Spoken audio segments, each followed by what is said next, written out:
You ask Tiger to solve. This deals with linear equations with one unknown. The final result is v equals 5. Let's solve it step by step.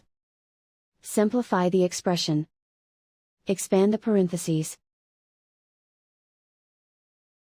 Simplify the arithmetic. Group all constants on the right side of the equation.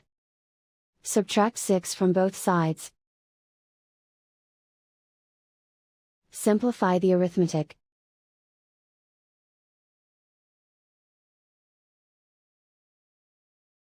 Isolate the v. Divide both sides by -13. Cancel out the negatives. Simplify the fraction. Cancel out the negatives.